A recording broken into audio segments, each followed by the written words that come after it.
Nah, pada video kali ini aku akan membahas tentang akuntansi inflasi.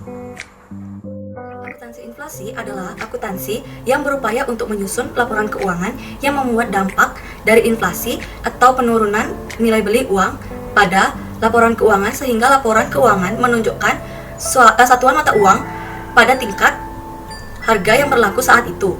Inflasi adalah suatu proses meningkatnya harga-harga secara umum dan terus-menerus atau kontinu berkaitan dengan mekanisme pasar yang dapat disebabkan oleh beberapa atau berbagai faktor. Nah, jadi tingkat inflasi merupakan tingkat perubahan harga yang secara umum dapat dinyatakan dengan rumus. Kondisi inflasi menurut Samuelson tahun 1998 berdasarkan sifatnya terbagi menjadi tiga, yaitu yang pertama merayap, di mana laju inflasinya masih rendah sekitar kurang dari 10%. Kemudian ada inflasi menengah, di mana ditandai dengan kenaikan harga yang cukup besar dan kadang-kadang berjalan dalam waktu yang relatif pendek.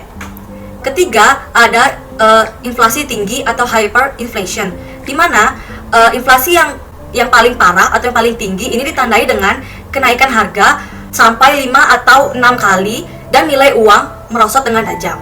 Selanjutnya ada metode pengukuran inflasi, di mana menurut Nopirin tahun 1987 antara lain yang pertama ada Consumer Price Index atau CPI, di mana indeks ini yang digunakan untuk mengukur biaya atau pengeluaran rumah tangga dalam membeli sejumlah barang bagi kebutuhan hidupnya.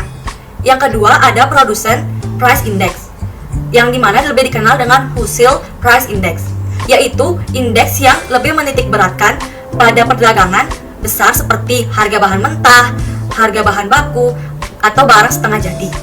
Yang ketiga ada GNP Deflator, merupakan indeks yang mencangkup jumlah barang dan jasa yang termasuk dalam hitungan GNP. Selanjutnya itu faktor-faktor yang mempengaruhi inflasi. Menurut Samuelson dan Nordhaus tahun 1998, ada beberapa faktor yang menyebabkan timbulnya inflasi. Yang pertama ada demand pull inflation, di mana timbul apabila permintaan agregat meningkat lebih cepat dibandingkan dengan potensi produktif perekonomian, menarik harga ke atas untuk menyeimbangkan penawaran dan permintaan agregat. Kemudian yang kedua ada cost push inflation or supply shock inflation, di mana inflasi ini diakibatkan oleh peningkatan biaya selama periode pengangguran tinggi dan penggunaan sumber daya yang kurang efektif. Selain dari kedua faktor tadi, terdapat faktor lainnya, yaitu yang pertama ada domestic inflation. Domestic inflation ini tingkat inflasi yang terjadi karena disebabkan oleh kenaikan harga barang secara umum di dalam negeri. Kemudian yang kedua ada import inflation, di mana adanya kenaikan harga secara umum yang terjadi di luar negeri. Kemudian ada metode yang digunakan dalam akuntansi inflasi sama dengan metode penentuan laba. Menurut Johnson, metode pengukuran aktiva dan kewajiban dapat dibagi menjadi dua, yaitu yang pertama the entry value system, harga umum yang terdiri dari yang pertama historical cost, yang kedua general price level, yang ketiga ada replacement cost, yang keempat ada reproduction cost, dan yang kedua itu ada the exit value system, harga pasar atau current market value, yang terdiri dari yang pertama net realizable value, yang kedua ada selling price, dan yang ketiga ada expect value. Selanjutnya, metode yang digunakan dalam menyusun laporan keuangan pada saat inflasi yaitu yang pertama ada general price level, di mana dapat menjelaskan pengaruh inflasi pada perusahaan, namun inflasi itu terjadi pada barang yang berbeda dan perusahaan yang berbeda, jadi tidak bisa disamakan. Yang kedua, meningkatkan kegunaan perbandingan laporan antar periode. Kemudian yang ketiga ada membantu pemakai laporan menilai arus kas di masa yang akan datang secara lebih baik, tetapi angka yang disesuaikan tidak menggambarkan arus kas. Yang keempat ada memperbaiki tingkat kepercayaan rasio laporan keuangan yang dihitung dari angka-angka laporan keuangan yang sudah disesuaikan. Kemudian yang kedua ada current cost accounting. Menurut Edgar Edward dan Philip Bell tahun 1961, yang dibutuhkan oleh manajer adalah bagaimana mereka mengalokasikan sumber-sumber ekonomi yang ada untuk memaksimalkan laba. Memiliki dua komponen, yaitu yang pertama ada current operating profit laba, di mana labanya adalah kelebihan nilai sekarang dari barang atau jasa yang dijual dengan harga pokoknya. Kemudian yang kedua ada realizable cost saving atau holding gain, di mana kenaikan harga pokok dari suatu aktiva yang masih dimiliki sekarang. Beberapa contoh current cost, yaitu yang pertama ada replacement cost, di mana nilai yang diukur saat ini atau current cost untuk mendapatkan aktiva baru atau menggantinya dengan kapasitas produksinya yang sama. Pada masa inflasi sering terjadi backlog depreciation atau penyusutan yang bersaldo negatif.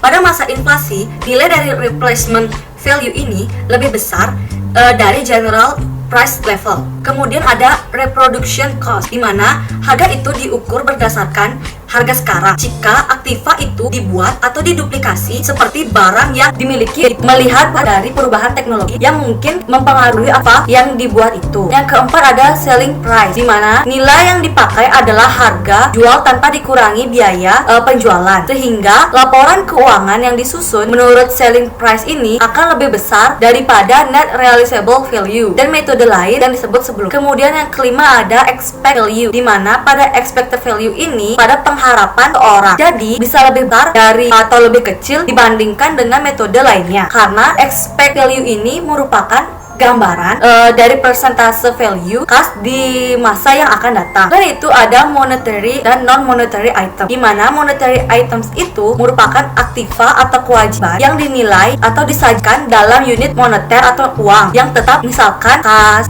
piutang, hutang, atau kewajiban lainnya, yang angka dan jumlah nilai uangnya itu tetap, itulah yang akan ditagih, dibayar di masa yang akan datang tanpa ada perubahan. Sedangkan non-monetary items ini adalah nilai di mana jumlah uangnya ditetapkan menurut kontrak perjanjian. Kemudian ada model akuntansi. Ada 8 model akuntansi dalam penilaian aktiva dan penentuan laba, yaitu yang pertama ada pengukuran menurut unit uang, di mana ini terbagi menjadi 4. Yang pertama ada historical cost accounting, yang kedua ada replacement cost accounting, yang ketiga ada net realizable value accounting, yang keempat ada present value accounting. Kemudian yang kedua adalah pengukuran menurut unit tenaga beli atau GPL. Ini terbagi menjadi 4 juga, yaitu yang pertama adalah GPL Historical Cost Accounting, yang kedua ada GPL Replacement Cost Accounting, yang ketiga ada GPL Net Realizable Value Accounting, yang keempat ada GPL Present Value Accounting.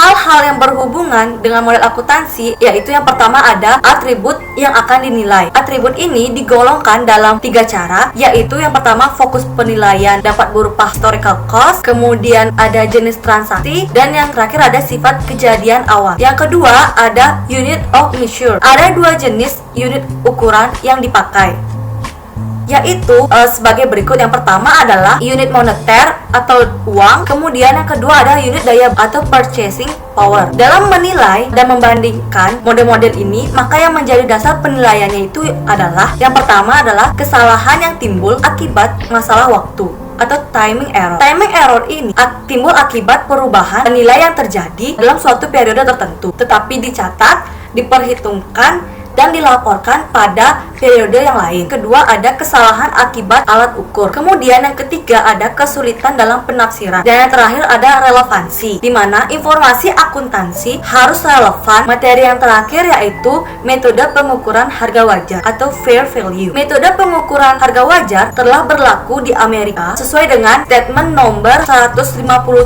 tentang fair value measurement statement. Definisikan fair value menentukan kerangka untuk mengukur nilai yang wajar atau fair value sesuai dengan prinsip akuntansi yang berterima umum dan memperluas pengungkapan tentang pengukuran fair value.